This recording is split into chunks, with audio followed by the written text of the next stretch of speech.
Mother. So guys, it's your boy Mousy. This is Mousy Motors. Today, working on the CRX again, but just gonna do a right front wheel bearing on this one. When driving this one made a noise, kind of like a groaning or growling noise. So how I diagnosed this one is, so when I was turning the vehicle right, as I was turning right, all that weight of the vehicle kind of shifts to the left side, and the noise would kind of go away. When I would turn to the left, all the weight would kind of shift to the right side, the right front side of it, and my noise was only present when turning to the left. And that happens because all the weight of the vehicle shifts to the opposite side of the way you're turning, and I can hear it coming from the front side of it, not the rear. So that's kind of how I determine which wheel bearing is making noise. Let's get started. So first thing you gotta do is definitely jack it up. Put a jack stand under the vehicle wherever you're gonna be working, and then you can take off the wheel. Just gonna remove this brake on the wheel so that the caliper can hang freely. Just gonna remove both caliper bolts.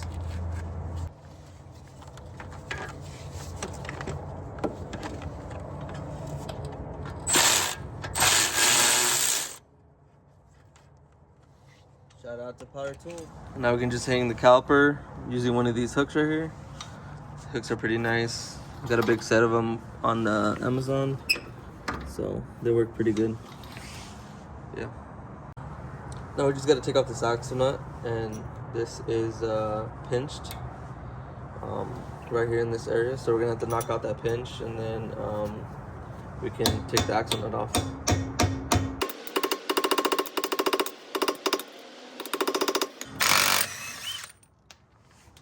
Like that. So now we're going to use a impact driver and a hammer just to get these Phillips screws out.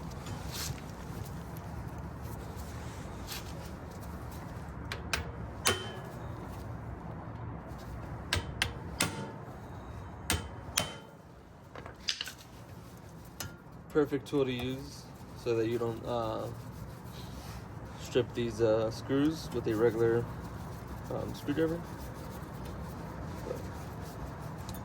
Great tool.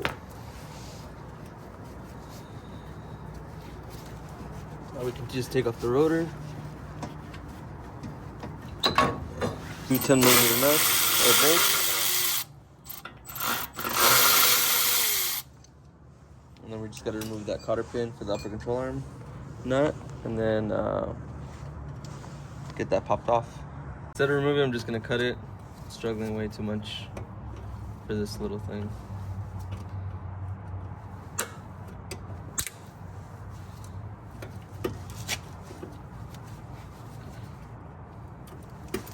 There it is.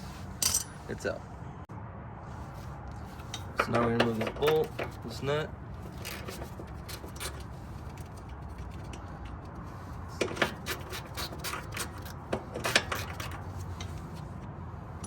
We're gonna use this to pop the upper control arm ball joint out.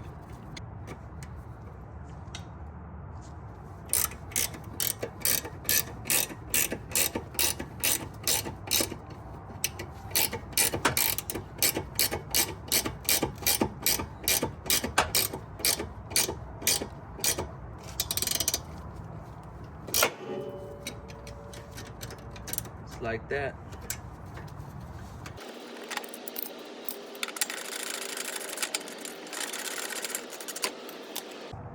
Now this one's going to be a 17mm bolt as well, or nut.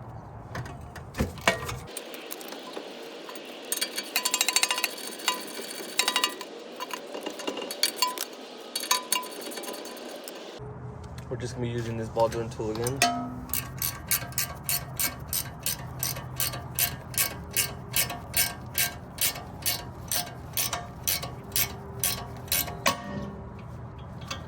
Like that. Also, when using these ball joint separators, you actually want to put the nut on the bottom of the side of the stud of the ball joint, just so you don't mushroom out the tip of the stud itself. Otherwise, if you mushroom it out, you're gonna have to either re-tap it or replace it, because now that once you mushroom it, it might be more difficult to remove or install that nut on there. So yeah.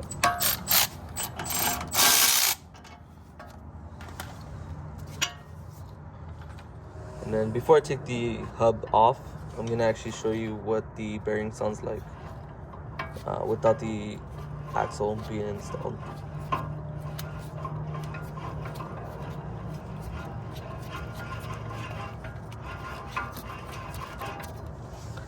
So it sounds kind of crunchy, if you know what I mean. Alright guys, so decided not to do this part last night just because it was gonna make a lot of noise. But now we're using a slide hammer with a hub adapter to pull this hub completely out. There you go. Just like that. So now we just gotta remove this snap ring in here. Just got off of work again, so just back at it. Like this.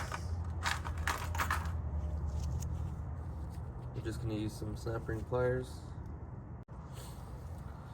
Gonna be using these snap rings.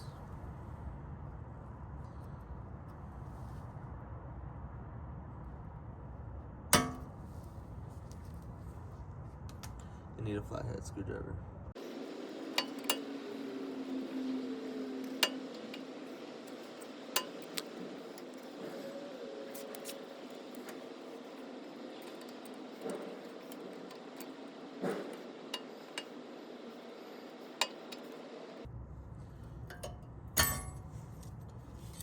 Like that. Took me a while, but got it done.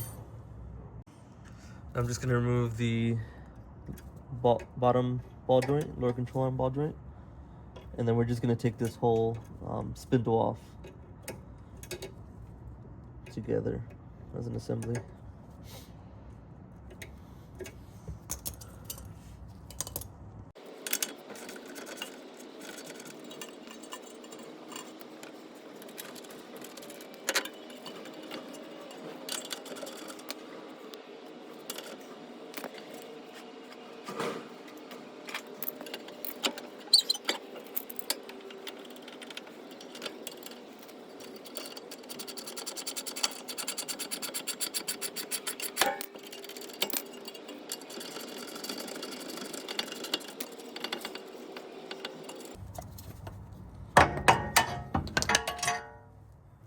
Alright, so now I'm just going to clean out this groove on the inside just to make sure, since we're pressing the bearing out this way, make sure there's no gunk and stuff in the way as we're pressing out.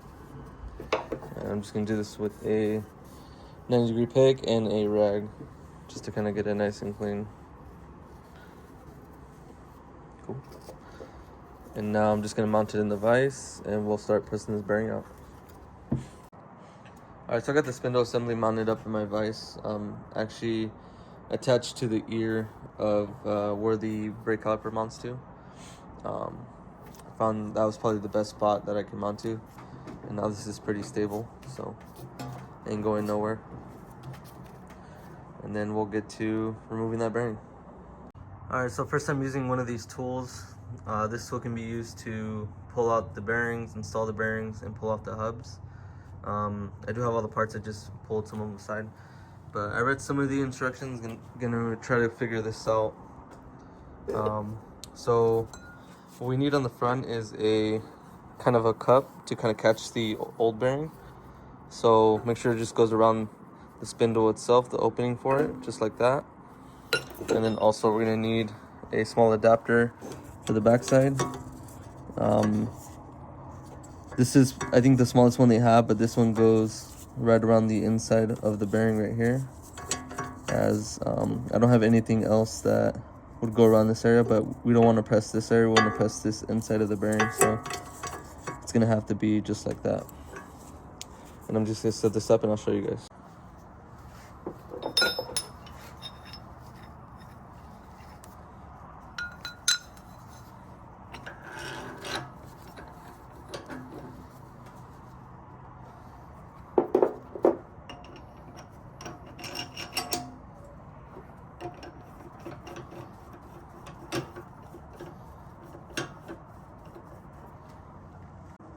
Alright, so it's gonna look just like that. You have your sleeve and some adapters, your bolt, and on the back end you have your nut and then the adapter to press out the bearing. So in this case, it's gonna be, I think I'm gonna hold the back side and then tighten this side, and it should pull the bearing this way into this cup. So let's see how it goes. Alright, so there you have it. I have a crescent wrench on the back holding that nut. Have it propped up against this to kind of hold it in place. And then I'm going to be using this ratcheting wrench on this side. And then I'm just going to slowly allow this hole to do its magic. Not good. Alright, so I had to readjust it. Got it on the ear of where the tie rod end goes now. And it seems more stable. Let's see how it goes. And then you just tighten this front bolt, and I have a crescent wrench on the back end to hold that nut.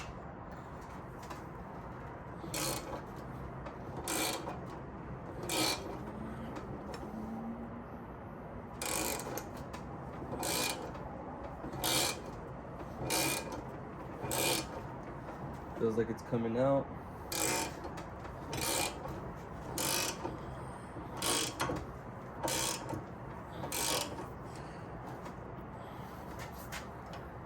So moving on me just a little bit.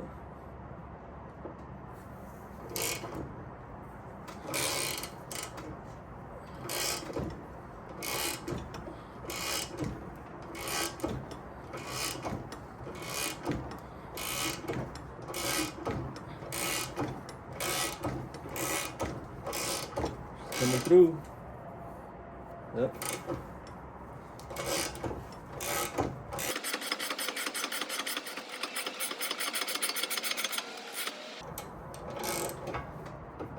Now I'm just gonna back it off. See how she looks.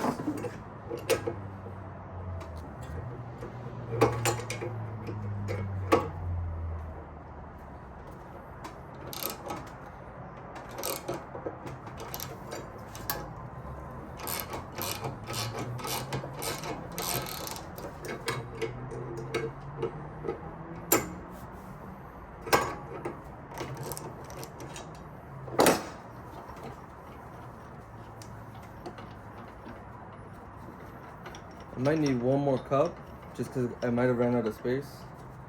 So if I do need another cup, I'll just add one more to it. But as you can see, there's a bearing. Yeah, I might need to add one more cup.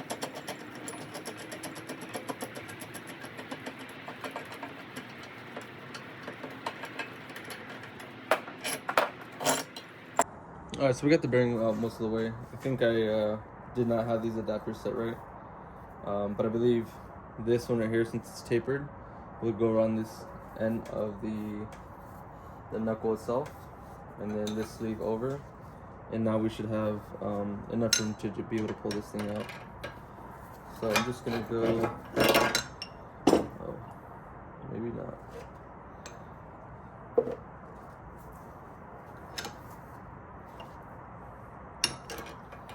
Like that. And we'll just get this piece back in there. And then that.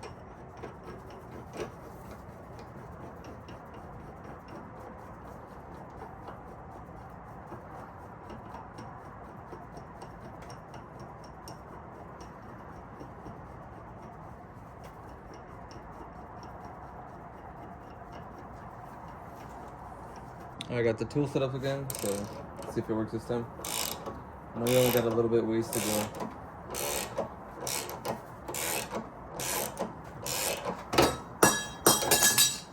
There she is.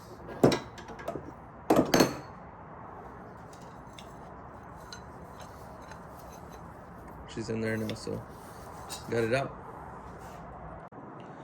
And here's the old bearing. You can definitely feel how gritty it is. Yeah, does not feel smooth at all. So let's clean this up, the spindle, and then we'll get the new bearing pressed in.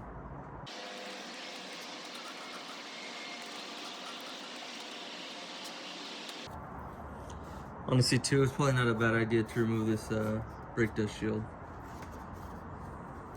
Probably not a bad idea.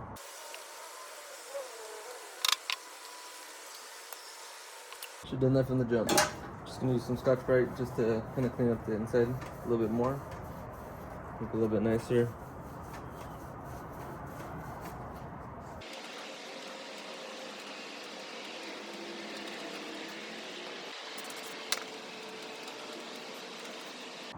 Alright, cool. So here we got the new bearing right here. And a good tip with these is if you stick them in the freezer, it should allow for easier or smoother installation. Just like with bearings, bearings and bushings. So I'm just measuring both of them. This one is the correct size. And then for installation, we're gonna want to grab the correct diameter cup, which this one looks about to be perfect. And you want to be pressing on the outer side of the bearing itself. But let's go ahead with installation. I'm gonna set up the tool real quick. Look at that, went in a decent amount already just by pushing it in there.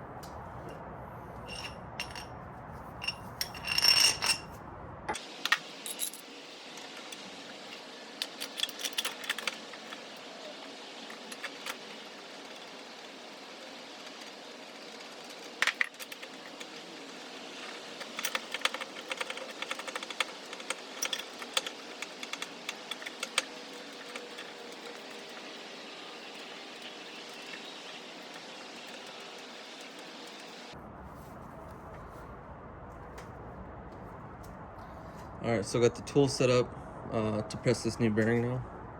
Just gonna show you guys real quick what I got. Got the front part is gonna push this bearing in, and I got the cups back here. And then I'm just gonna have to hold this nut again and then start tightening this one to get this new bearing pressed in.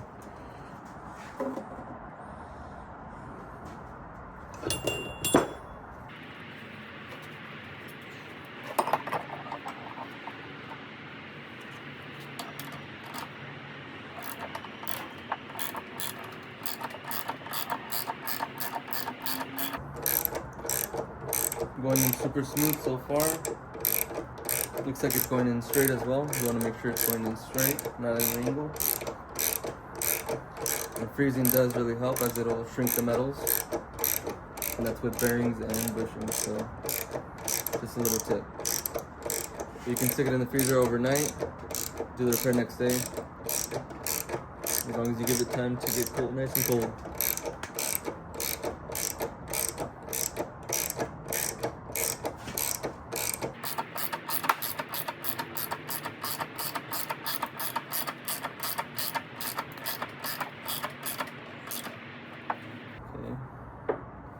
It's getting a little rough. I might have to move this spacer just a little bit.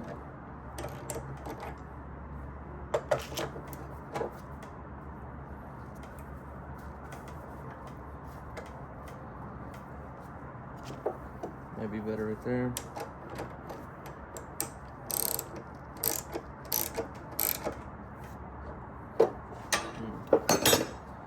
Getting caught again.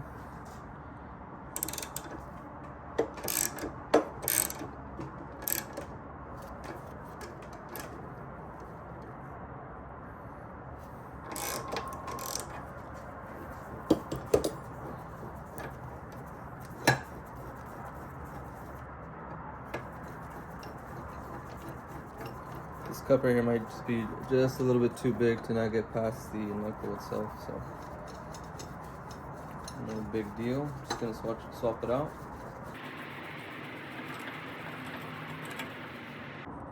Alright, so got an adapter that fits definitely a lot better or around the bearing, but actually goes inside the hub or inside the spindle itself. So I'm trying this again, do the same thing.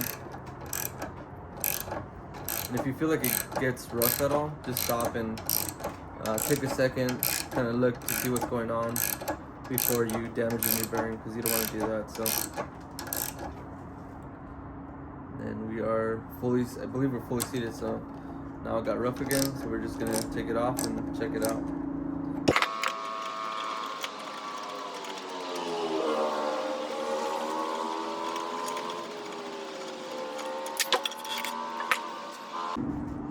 And there it is. We're right behind the groove of where this snap ring goes into, and it looks nice and flush all the way around, so that's a good install. Now we just gotta install the snap ring and call it good. But now she's gonna be spinning real smooth now.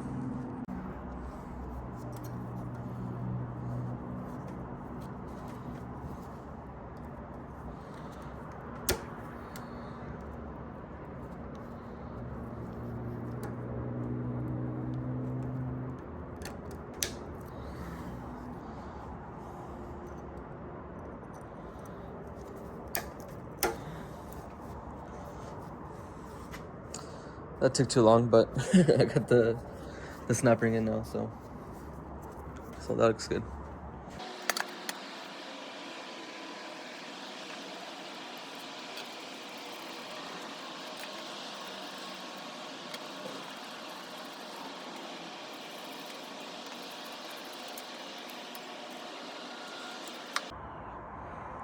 Alright, so what we're gonna do next is take off this race off this hub.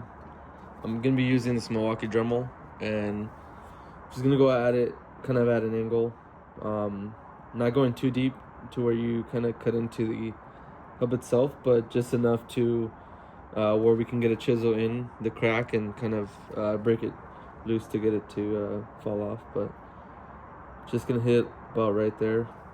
But definitely when doing stuff like this, safety glasses, definitely.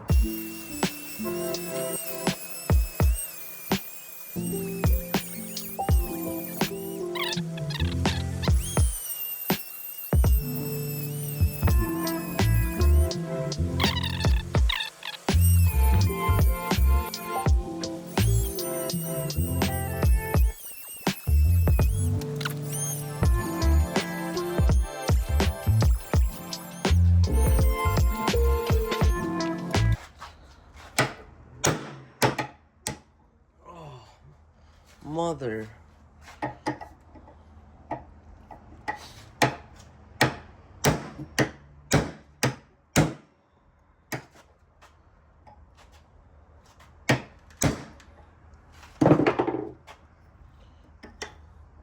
And as you can see, got it split enough to where I can just hit it, break it apart, and there she is. I pretty much went almost all the way just right before I was able to, before even contacting the hub itself, but if you can see right there, it cracked once I hit it with the chisel. Cool. Alright, so now we're just gonna press the hub into the new bearing, and just gonna grab the same tool that I used earlier.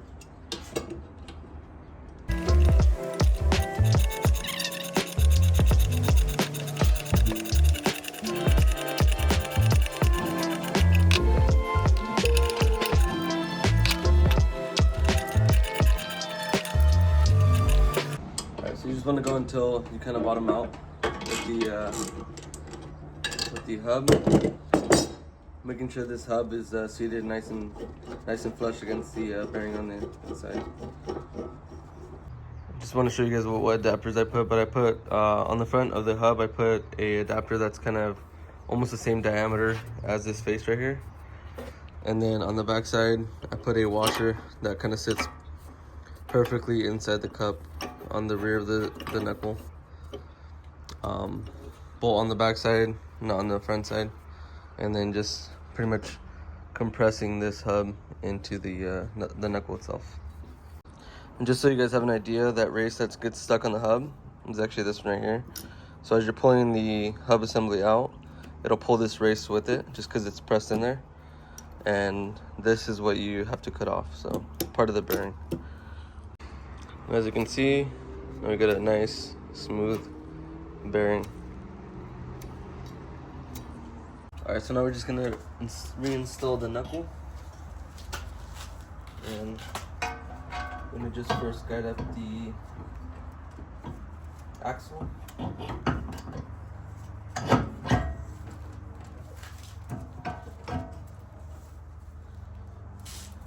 that. Tie rod end in. And then upper control arm.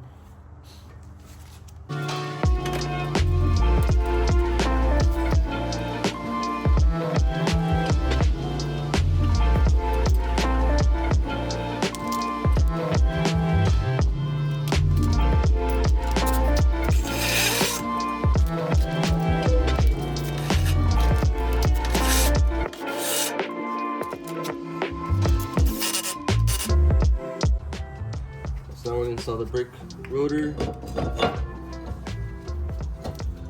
Install these bolts.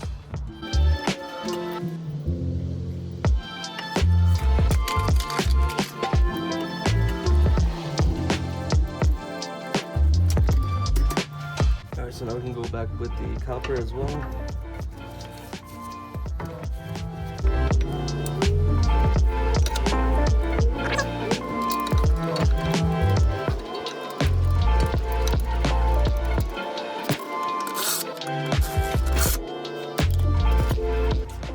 Attach this bracket for our brake line.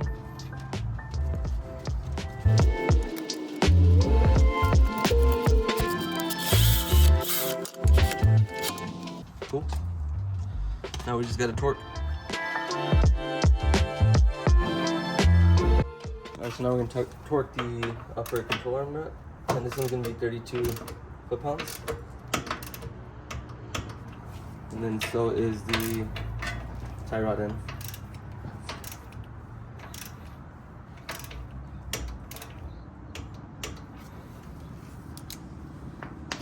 And now the lower control arm, or the lower ball joint.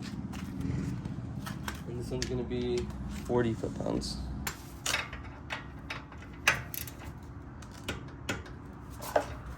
And she's torqued. And now just calipers, which is going to be 53 foot-pounds.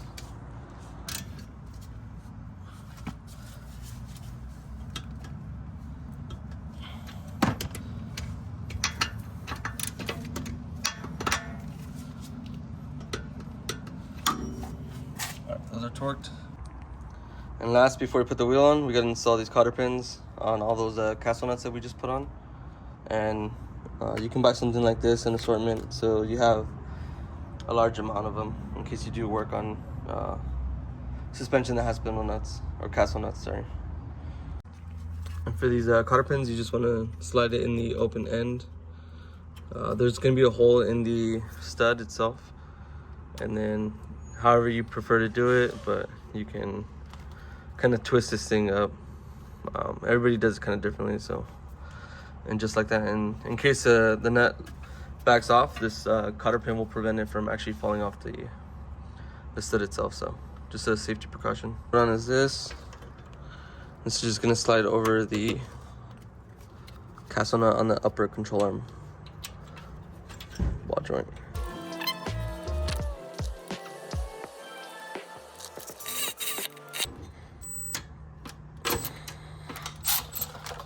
We got all the cotter pins in and all the all the castle nuts, so everything's torqued, everything's good. Now we can just throw on the wheel. Still gotta torque this axle nut and then the lugs once we get the wheel on. So.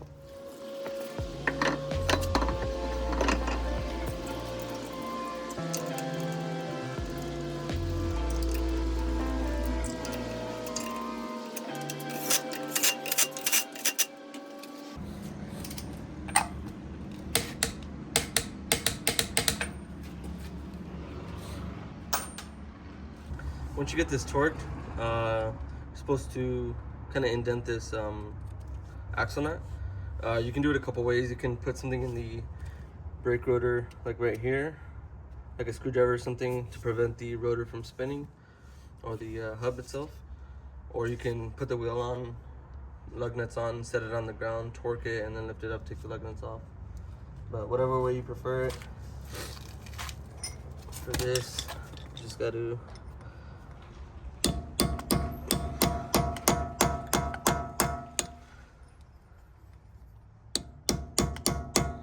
kind of indent it like that.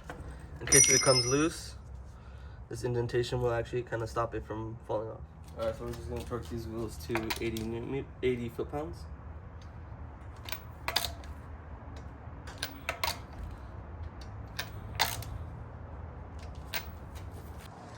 Alright, so just went on the test drive after the hub replacement on the right front wheel. No more growling noise when driving, so it's a lot quieter in the cabin, which is nice. So yeah, I mean, repair's all good now. I'm happy with it. Just got one more thing to do with this before I send it back. But let me know what you guys think of the video. Any comments, any questions, and subscribe as well if you're not already subscribed. It's gonna help on my channel grow, and just trying to kind of teach people anything really. If you never worked on cars, or if you have a specific car like this one, and you want to tackle a job like this wheel bearing. It's my first time doing a cresent wheel bearing. Wheel bearings that I've only dealt with are bolt-ins, so that was kind of new to me. But you just need to have the specific tools. But like I said, you can rent tools. I did all the specialized tools that I use for the wheel bearing. I was able to rent it at AutoZone for I think around close to $500. But once I return it, I get my money back. So definitely take advantage of that, so you don't have to buy the tools first. But yeah, let me know what you guys think. Mousy out.